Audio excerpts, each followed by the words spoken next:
내적 갈등의 외적 표현을 두 글자로 줄이면 어떻게 될까요? 내적 갈등의 외적 표현 두 글자는 방귀입니다. 네. 여러분은 어떤 갈등이 있으십니까? 대부분 사람들이 갈등을 원치 않지만 우리가 원튼 원치 않든 우리는 끊임없는 갈등 속에 살고 있습니다. 현대사회는 갈등의 사회라고 해도 과언이 아닐 것입니다. 여러분, 갈등의 한자를 보면은요, 칙각자와 칙갈자와 등나무 등 해서 갈등이 되는데요. 사진에 보시면은 이렇게 칡나무와 등나무가 얽힌 상태가 바로 갈등입니다. 자, 그런데 우리는 나무가 아니잖아요. 인간은 참 복잡합니다. 단순하지 않습니다. 저렇게 칡과 등나무처럼 두 가지만 얽히면 그나마 다행이라고 생각을 합니다. 여러 가지 복잡한 문제들이 서로 얽히고 설키고 꼬여가지고 얼마나 갈등이 심한 상태인지 모릅니다. 자, 그렇다고 도망갈 수도 없고 도망간다고 해서 해결되는 것도 아닙니다. 이 갈등에서의 제일 문제가 회피형이라는 거죠. 사랑하는 성도 여러분, 우리가 인생을 살아가는 동안 이 갈등을 피할 수가 없습니다. 그렇다면 우리가 이것을 어떻게 해결할 수 있을까요? 여기에 우리 인생의 행복의 비결이 달려있다는 것입니다. 오늘 여러분은 어떤 갈등 가운데 있습니까? 오늘 본문 사도행전 15장에는 두 가지의 갈등이 나오는데요. 이 두 가지의 갈등을 우리가 함께 살펴보면서 우리가 함께 같이 은혜를 나눌 때 오늘 여러분 안에 있는 모든 갈등들이 주 안에서 성령 안에서 해결되시고 응답되시기를 주님의 이름으로 축복합니다.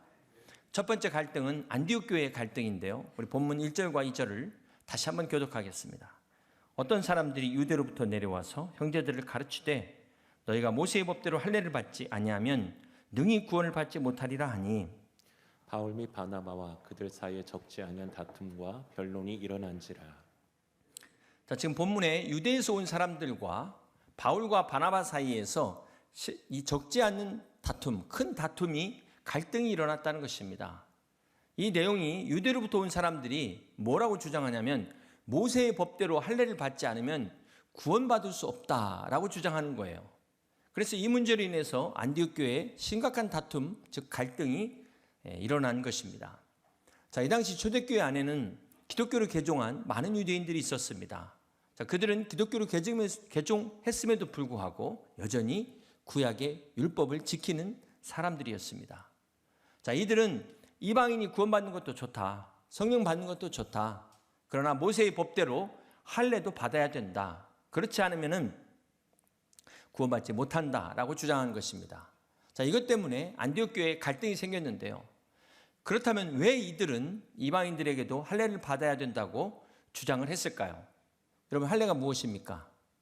할례는 이스라엘 백성이 하나님과 맺은 언약입니다.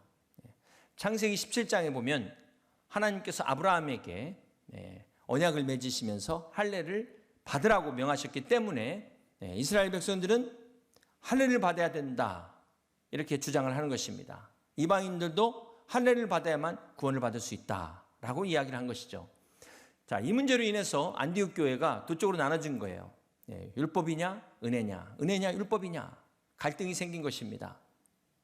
사랑하는 성도 여러분, 사실 이런 문제는 안디옥 교회만의 문제가 아니었습니다. 오늘 우리 안에도 이 문제가 얼마든지 생길 수 있다는 거예요. 혹 여러분들 중에 예수님이 나를 위해 죽긴 죽으셨는데 뭔가 이것 가지고는 좀 부족한 것 같아요. 내가 아무 노력 없이 그냥 구원받는 게, 그냥 믿기만 하면 구원받는 게 너무 쉽잖아요. 그러다 보니까 너무 뭔가 부족한데, 좀 찜찜한데, 뭐 좀 더 해야 되는 거 아니야? 내가 더 좀 노력해야 되는 거 아니야? 이런 생각을 하는 사람들이 있다면 오늘 본문에 할례를 주장한 사람들이 바로 이런 생각을 했다는 것입니다. 여러분, 가톨릭에서는 고해 성사를 합니다. 죄를 지으면 신부님에게 찾아가서 이걸 다 고해요. 그러면 신부님이 그 죄를 다 들으면서 그 죄에 해당하는 정도에 따라서 어떤 속죄 행위를, 미션을 줍니다. 그래야만 죄 용서를 받는다는 거예요. 여러분, 구원은 이런 행위로 받는 것이 아닙니다. 우리 주님께서 십자가에서 우리의 죄를 다 담당하실 때 마지막에 뭐라고 말씀하셨어요? 다 이루었다. 그렇습니다. 우리 예수님께서 단번에 율법의 요구를 십자가에서 충족하신 것입니다. 그렇기 때문에 우리가 믿기만 하면은 구원, 완전한 구원을 얻는 것입니다. 다른 게 필요 없다는 거예요. 이래서 복음인 것입니다. 굿뉴스예요. 그런데도 할례를 받아야 된다, 이렇게 주장하면 어떻게 되는 거죠? 그건 예수님의 십자가 가지고도 부족하다고 말하는 것밖에 되지 않습니다. 결국 이 문제를 가지고 안디옥 교회가 해결을 못하니까 어떻게 됩니까? 이 문제 해결하기 위해서 어떻게 합니까? 우리 2절을 다시 한번 보겠습니다. 바울 및 바나바와 그들 사이에 적지 아니한 다툼과 변론이 일어난지라. 형제들이 이 문제에 대하여 바울과 바나바 및 그 중에 몇 사람을 예루살렘에 있는 사도와 장로들에게 보내기로 작정하니라. 바울과 바나바 그리고 몇 사람을 그 사도들과 장로들이 있는 예루살렘 교회에 보내기로 결정한 것입니다. 그래서 기독교 역사상 이 최초의 예루살렘 회의가 열리게 됩니다. 이 중요한 회의에 이제 바울과 바나바가 직접 참여하기 위해서 가는데요. 가는 길에 어떤 일이 있습니까? 우리 3절을 계속해서 봅니다. 그들이 교회의 전송을 받고 베니게와 사마리아로 다니며 이방인들이 주께 돌아온 일을 말하여 형제들을 다 크게 기쁘게 하더라. 지금 바울과 바나바는 이 논쟁에 휘말려 가지고 이것을 해결하기 위하여 지금 예루살렘 교회로 가고 있는 중입니다. 자, 그런데 그 와중에도 작은 도시들을 지나치지 않았어요. 그 도시들을 들르면서 무엇을 했다고요? 이방인들이 주님 앞에 돌아온 이 복음의 역사를 간증했다는 것입니다. 자, 지금 이 논쟁을 앞에 두고, 신학적 논쟁을 앞에 두고 얼마나 머리가 복잡하겠습니까? 이 머리가 아플 텐데도 때를 얻든지 못 얻든지 복음을 전하는 이 모습을 한번 보세요. 여러분, 율법을 따지면서 논쟁하는 사람들에게서는 절대 이런 모습을 발견할 수가 없다는 사실입니다. 사랑하는 성도 여러분, 오늘 교회 안에 이렇게 비본질을 가지고 갈등하는 교회들이 적지 않습니다. 네. 잘 보시면 이런 교회들의 공통점이 복음과 상관없는 일을 가지고 시간 낭비하고 있다는 거예요. 에너지를 낭비하고 있다는 것입니다. 사랑하는 성도 여러분, 오늘 교회 위기가 무엇이라고 생각하십니까? 코로나19보다도 더 큰 위기가 복음이 아닌 것을 가지고 자꾸 성도들에게 짐을 씌우고 속박하는 것, 이게 문제라는 것입니다. 교회에서 은혜를 선포하고 은혜를 가르쳐야 되는데 율법을 가르치려고 한다는 것입니다. 이렇게 되면 교회가 자칫 교리 문제에 빠져가지고 신앙적인 갈등 때문에 싸우게 됩니다. 파가 갈라지게 돼요. 그래서 종교개혁이 일어나는 거 아닙니까? 막 교단들이 생기는 거 아니겠습니까? 오늘 본문에 이 바울의 일행이 예루살렘에 도착했을 때 거기서도 바리새파 중에서 믿는 사람들이 안디옥 교회와 똑같은 이야기를 하는 사람들이 있었다는 것입니다. 우리 5절 같이 한번 볼까요? 바리새파 중에 어떤 믿는 사람들이 일어나 말하되 이방인에게 할례를 행하고 모세 율법을 지키라 명하는 것이 마땅하다 아니라. 자, 이렇게 할례, 즉 율법의 문제는 안디옥 교회만의 문제가 아니었습니다. 초대교회의 문제였습니다. 결국 이 문제로 최초 기독교 회의인 예루살렘 회의가 이제 열리게 되는데요. 7절에 보면은 많은 변론이 있었다. 그러면서 이제 베드로가 이야기를 합니다. 그 내용이 11절까지인데요. 간단하게 요약을 하면은 하나님은 유대인과 이방인들을 구별하지 않으시고 똑같은 믿음을 주셨다는 것입니다. 동일하게 성령을 부어 주셨다는 것입니다. 그래서 유대인이나 이방인이나 죄사함을 받는 믿음으로 동일하게 의롭다함을 받았다라고 말씀을 하고 있습니다. 자, 그런데 조상들도 다 지키지 못한 이 율법의 몽예를 왜 강요하냐라는 거예요. 우리 그 내용만 한번 10절과 11절 같이 교독하시겠습니다. 자, 그런데 지금 너희가 어찌하여 하나님을 시험하여 우리 조상과 우리도 능히 매지 못하던 몽예를 제자들의 목에 두렸느냐. 그러나 우리는 그들이 우리와 동일하게 주 예수의 은혜로 구원받은 줄을 믿노라 하니라. 그렇습니다. 사랑하는 성도 여러분, 구원은 전적으로 예수 그리스도의 십자가의 은혜로 하나님께서 우리에게 주신 것입니다. 만약 여기에 0.000000001%라도 우리께 있으면 이것은 절대로 은혜라고 말할 수가 없는 것입니다. 사랑하는 성도 여러분, 하나님은 오늘도 우리가 율법을 얼마나 지켰냐 이걸 보시지 않아요. 우리가 얼마나 실수하지 않냐 이런 거 보는 게 아니라는 거예요. 예수님을 믿냐 믿지 않냐, 오늘 이것을 보십니다. 우리의 구원이 예수님을 믿음을 통해서 온다는 사실, 이 구원받는 것이 예수님 외에 다른 조건이 없다는 것입니다. 네. 베드로가 이것을 증거한 후에 이 당시 예루살렘 교회를 대표하는 야고보 사도가 모든 논쟁을 정리합니다. 총정리를 하는데 이때 야고보는 예수님의 제자 야고보는 이미 순교를 했죠. 여기 나오는 야고보는 예수님의 동생이었던 야고보입니다. 그 야고보가 이제 정리를 하는데요. 우리 19절과 20절을 함께 같이 봅니다.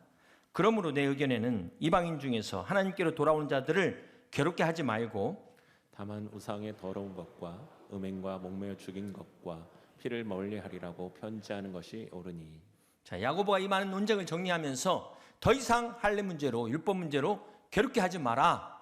자, 그러면서 네 가지 주의사항만 이야기합니다. 첫째가 우상, 둘째가 음행, 셋째가 목매어 죽인 것, 넷째가 피. 네, 이것은 멀리해라. 그리고 이제부터는 더 이상 할례로 고민하지 말고 평안하기를 축복하면서 예루살렘 총회가 만장일치의 결론을 내리게 됩니다. 그리고 이 결론을 이제 바울과 바나바가 또 유다와 실라 편으로 이렇게 안디옥 교회에 보내게 됩니다. 이렇게 해서 분열의 위기를 맞았던 안디옥 교회가 갈등을 해결하게 됩니다. 사랑하는 성도 여러분, 오늘 교회 안에 갈등이 생기고 교회가 이렇게 시끄러워지는 그 이유 중에 하나가 바로 오늘 안디옥 교회처럼 교리적인 문제 때문이다라는 것을 우리가 알 수가 있습니다. 자, 이런 문제는 초대교회만의 문제가 아니죠. 오늘 우리 교회도 예외가 없다는 것입니다. 사랑하는 성도 여러분, 금년도 우리 교회 표의 말씀이 사도행전 28장 31절 말씀입니다. 함께 읽어볼까요? 하나님의 나라를 전파하며 주 예수 그리스도에 관한 모든 것을 담대하게 거침없이 가르치더라. 오늘도 이 말씀에 의해서 여러분에게 담대하게 전합니다. 우리 침례교회 그 역사적인 배경을 잠깐 말씀드렸는데 우리 침례교회가 시작된 그 당시 가장 큰 이슈 중에 하나가 유아세례 문제였습니다. 왜냐하면 이 당시에는 의학이 발달하지 못했기 때문에 전염병이 돌면 수많은 아이들이 죽어나가는 거예요. 그래서 유아세례라도 줘서 구원을 얻게 하자. 자, 이러다 보니까 침례와 세례는 구원을 받은 사람들의 고백이지 침례와 세례 자체가 구원의 조건이 될 수 없다는 것입니다. 그리고 이 침례와 세례는 본인의 의사로서 하는 것이지 남편이나 아내가 대신해 주거나 부모가 대신해 줄 수 없다는 것입니다. 그래서 이 신앙 때문에 이걸 반대한 사람들이 5,000명 이상이 순교를 당합니다. 그 사람들이 이제 침례교를 세우게 되죠. 그래서 우리 침례교회가 신앙의 자유를 주장하고 이 교리화를 반대하는 교리, 그렇죠? 하나님 말씀보다 우선될 수 있는 이 교리화를 반대하는 이런 교리를 갖는 역사적인 배경이 이렇게 된다는 것입니다. 자, 이렇게 볼 때 우리 침례교에서 주장하는 중요한 이슈가 다 우리 개신교의 종교개혁을 상징하고 있다는 거예요. 자, 이렇게 우리 침례교회가 자랑스러운 역사를 가지고 있습니다. 저도 그런 면에서 장로교 출신이지만 침례교 목사인 것을 너무나 자랑스럽게 생각합니다. 그런데 이 침례교 역사를 알지 못하는 분들이 우리 침례교를 침침하게 만든다는 거예요. 아니, 타 교단에서 오신 분들은 오히려 침례교에 와서 다른 교단의 막 교리를 주장하시는 분들이 계세요. 그렇게 되면 어떻게 됩니까? 오늘 본문의 안디옥 교회처럼 교회 안에 교리적인 갈등이 생기게 된다는 것입니다. 여러분, 문제 있는 교회들을 보세요. 어떻게 하면 우리가 이 말씀대로 순종할 수 있을까? 하나님 말씀대로 살 수 있을까? 이것 갖고 고민하면서 싸우는 거 보셨습니까? 자기들 규정 만든 것 갖고 막 서로 싸우잖아요. 사랑하는 성도 여러분, 만약 이 침례교회의 신앙이 여러분과 맞지 않는다면, 그럴 일은 없겠지만, 몰라서 그런 거겠지만, 만약 맞지 않는다면 어떻게 해야 될까요? 여러분이 바꿔야 됩니까? 우리 교회가 바꿔야 됩니까? 답 나오는 거죠? 여러분, 우리 침례교 역사도 시간 되시면 공부하셔서, 제가 시간상 길게 말씀드릴 수 없지만 정말 우리 침례교에서 자부심을 가지시고 그렇게 되면 우리 침례교를 더 사랑하게 되고 침례교인님을 자랑스럽게 생각하게 될 것입니다. 자, 이런 교회를 다수라는 세상적인 방법을 가지고 와서 이걸 갖고 밀고 들어오면 하나님의 교회를 무너뜨리는 행위가 된다는 것 명심하시길 바랍니다. 사랑하는 성도 여러분, 오늘 우리 안에 모든 갈등을 한번 돌아보세요. 어디서 시작됐는가? 그리고 어느 것이 과연 성경적인가? 어떤 것이 과연 하나님이 기뻐하시는 것인가? 돌아보시고 성령 안에서 말씀으로 하나 되는 우리 침례교회 될 수 있기를 주님의 이름으로 축복합니다. 두 번째는 어떤 갈등일까요? 시간상 다 읽지 못했는데요. 후반부에 보면은 36절에 나옵니다. 같이 한번 읽겠습니다. 며칠 후에 바울이 바나바더러 말하되 우리가 주의 말씀을 전한 각 성으로 다시 가서 형제들이 어떠한가 방문하자. 바울이 지금 바나바에게 제2차 선교 여행을 제안합니다. 이때 바나바가 마가 요한을 데리고 가고자 했어요. 여러분 마가 요한이 누굽니까? 사도행전 13장에서 바울과 바나바가 지난번 1차 선교 여행 때 밤빌리아 보가에서 어떤 일이 있었습니까? 이 마가 요한이 그냥 집으로 돌아가는 바람에 그 보가에서만 선교 기록이 없었다고 그랬어요. 기억나십니까? 자, 이 일로 인해서 마가 요한을 데려가자는 바나바의 제안을 바울이 거절해 버립니다. 그런데도 바나바는 조카이기도 한 이 마가 요한을 끝까지 데리고 가자는 거예요. 그래서 서로 다투게 되는데 결국 어떻게 됐습니까? 우리 38절부터 40절까지를 함께 같이 교독합니다.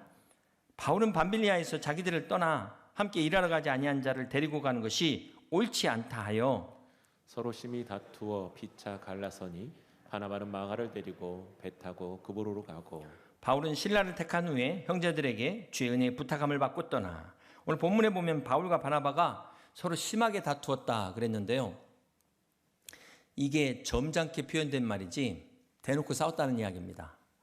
그럼 바울과 바나바가 어떤 관계죠? 바울과 바나바는 결코 다툴 수 없는, 다투서는 안 되는 관계입니다. 처음에 바울의 회심 아무도 믿어주지 않을 때 누가 보증 섰습니까? 바나바가 보증 섰어요. 바울이 다소에서 은둔 생활을 할 때 그 바울을 데려다가 안디옥 교회에 목회를 할 수 있도록 모셔온 사람이 바나바였어요. 또 바울의 1차 선교 여행에 오르팔처럼 수종자로 함께했던 사람이 바나바였습니다. 그런데 바울이 이런 바나바의 제안을 그냥 이런 제안에 거절해버린 거예요. 결국 둘이 심하게 다투고 마침내 따로따로 가게 됐다는 것입니다. 그래서 바나바는 마가를 데리고 자기 고향인 구브로로 갔고 바울은 신라와 함께 수리아와 길리기아로 떠났다. 그리고 여러분 이 사건 이후에 두 사람이 다시 만났다는 기록이 없습니다. 아마도 새신자들이 이 광경을 봤다면 시험에 들었을 것이다. 아이고 바울 목사님하고 바나바 목사님이 서로 싸우네. 여러분 어떻게 생각하세요? 바울과 바나바가 서로 이렇게 다툰 것을 우리는 어떻게 이것을 받아들여야 될까요? 누가 잘못했다고 생각하십니까? 바울이 잘못했다 하는 분 한번 손 들어보세요. 바나바가 잘못했다. 둘 다 잘못했다. 어차피 손 안 드실 줄 알았지만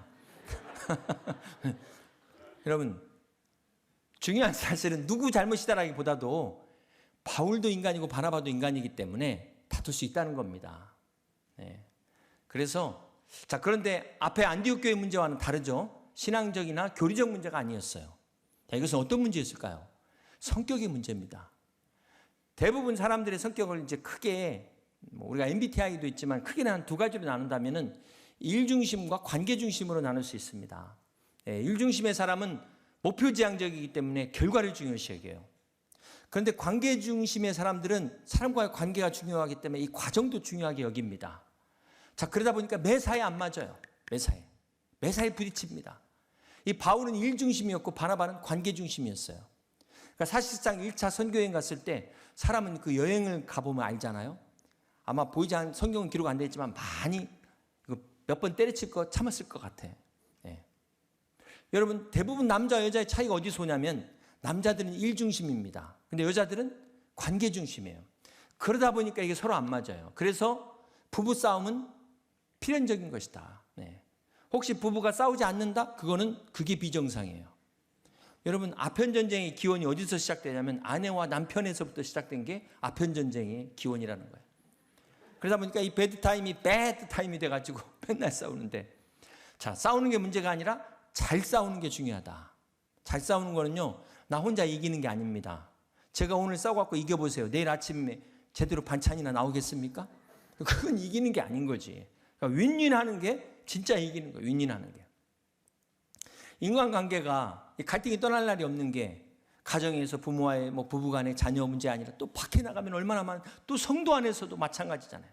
오늘 바울과 바나바가 목회자끼리들끼리 이렇게 갈등으로 다툴 정도면 오죽하겠습니까? 여러분 아셔야 돼요. 갈등 자체는 죄가 아니다. 문제는 이 갈등을 어떻게 해결하냐, 어떻게 푸느냐, 이게 중요하다는 것입니다.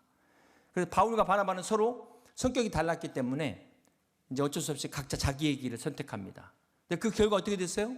한 팀이 두 팀 된 거예요. 두 팀. 할렐루야. 여러분 오늘 교회 안에서 갈등이 있을 수 있습니다. 이때 할 수만 있으면 우리가 이거 해결해야 되겠지만 안 되더라도 포기하지 마시라는 거예요. 다른 팀 만들면 돼요. 대신 포기하거나 싸우면은 이건 마귀에게 지는 겁니다. 결과적으로 바울과 바나바는 따로 갔어요. 바울의 입장에서는 지난번에 그 마가 요한 때문에 버가에서 성경 못한 거 알지 않냐. 공과 사를 가려야 된다. 이런 사람이에요. 사는 사고 공은 공이다. 이게 바울이에요. 자, 이 바울의 선택이 잘못됐다고 말할 수 있을까요? 그러면 바나바의 선택은 또 잘못됐다고 말할 수 있을까요? 바울이 그 마지막 임종을 가까이 놓고 쓴 디모데후서, 바울의 유언장이라고도 말하는 디모데후서 4장 11절에 보면 이런 내용이 나옵니다. 거기 내가 올 때에 누구를 데리고 오라? 이 마가를 데리고 오라. 그가 나의 일에 유익하노라. 자, 이때가 로마가 이제 이 바울이 로마 감옥에서 순교를 앞두고 있을 때인데요. 이때 믿음의 아들 디모데에게 마가를 데리고 오라는 거예요. 그가 나한테 유익하다는 것입니다. 자, 이걸 보면 바나바의 선택도 틀리지 않았다라는 것을 알 수 있습니다. 자, 이렇게 모든 것이 합력하여 선을 이루시는 하나님이시라는 거예요. 사랑하는 성도 여러분, 여러분 뭐 때문에 갈등하십니까? 신앙 때문이십니까? 아니면 교리적인 것 때문입니까? 아니면 여러분 성격 때문입니까? 만약에 이 갈등이 안디옥 교회처럼 어떤 교리적인 신앙적인 것 때문이라면 여러분 목회자와 상담하시길 바랍니다. 충분히 해결될 수 있어요. 그런데 만약에 만에 하나 그럴 일 없다고 생각하지만 해결이 안 된다. 안타깝지만 그러면 그건 내가 맞는 교단으로 찾아가야 되는 것입니다. 그렇다고 교회가 바꿀 수는 없다는 거예요. 자, 그럼 두 번째로 이 바울과 바나바처럼 성격 문제다. 사실 여러분 가정도 그렇잖아요. 남편과 아내를 돕는 배필로 주셨잖아요. 서로 필요한 존재입니다. 그렇기 때문에 일 중심적인 사람도 있어야 되고 관계 중심 사람도 있어야 되는 거예요. 이걸 다 갖추면 얼마나 좋겠어요. 금상첨화겠죠. 근데 그렇지 못하잖아요. 여러분 교회가 사명 완수를 위해서는 바울과 같은 사람이 필요합니다. 그렇지 않으면 맨날 그냥 일만 벌려놓고 매듭짓는 게 없다는 거예요. 그런데 바울과 같은 사람만 있으면 교회에서 또 상처받아요. 바나바 같은 위로할 수 있는 사람이 필요하지 않겠습니까? 그래서 바울 같은 사람도 필요하고 바나바 같은 사람도 필요한 것입니다. 그런데 이것도 정 안 된다. 그러면은 상담을 하시면은 다른 부서로 옮겨서 하시면 되잖아요. 다른 약물이로 옮겨서라도 그렇게라도 시험에 드는 것보다는 낫다. 그런데 문제는 이도 저도 아닌 갈등이 있습니다. 여러분 한번 생각해 보세요. 이것도 저것도 아닌 갈등 어디서 왔을까요? 잘 한번 생각해 보세요. 여러분 사단도 우리 성도들에게 갈등을 일으키고 다툼을 일으켜가지고 교회를 분리시켜요. 하나님과 우리 사이를 분리시키고 성도와 성도 사이를 분리시키는 디아볼로스, 분리시키는 자, 이게 바로 마귀입니다. 그러므로 사랑하는 성도 여러분, 신앙적인 거나 교리적인 거나 성격적인 것이 아닌 다른 갈등이라면 빨리 돌아보고 회개해야 돼요. 우리가 그리스도인으로서 얼마든지 갈등할 수 있습니다. 다툴 수 있어요. 그러나 선은 넘지 말아야 된다는 것입니다. 선은 넘지 말아야 돼요. 넘지 말아야 될 선이 있어요. 그 선을 넘는 순간 우리 인생도 끝날 수 있다는 사실을 명심해야 될 것입니다. 여러분 아담과 하와에게 하나님께서 선악과라는 넘지 말아야 될 선을 딱 그어주셨는데 그 선을 넘어가지고 인류가 죄에 빠진 거 아닙니까? 바울과 바나바가 왜 갈라섰을까요? 그들은 이 선을 넘지 않기 위해서 최선이 아닌 차선을 선택했다는 것입니다. 그러므로 여러분 우리는 이 선을 지켜야 돼요. 하나님이 우리에게 넘지 말라는 그런 생명선을 지켜야 되는 것입니다. 그러기 위해서 우리는 어떻게 해야 될까요? 오늘 갈등의 원인을 아셔야 돼요. 갈등의 해결 방법을 알아야 됩니다. 이 지혜가 필요합니다. 가장 중요한 것은 하나님 말씀 앞에서 하나님의 권위에 순종하면 우리 이 모든 갈등, 그 어떤 갈등도 다 해결될 줄로 믿습니다. 여러분 안에 갈등이 걸림돌이 아니라 모든 것이 합력하여 선을 이루시는 디딤돌이 되어서서 하나님의 영광 가운데 승리하시는 여러분 다 되시길 주님의 이름으로 축복합니다. 오늘도 예수 그리스도 안에서 성령 안에서 여러분의 모든 갈등이 다 치유되시는 놀라운 은혜가 성령 충만한 역사가 있으시기를 주님의 이름으로 간절히 축원합니다.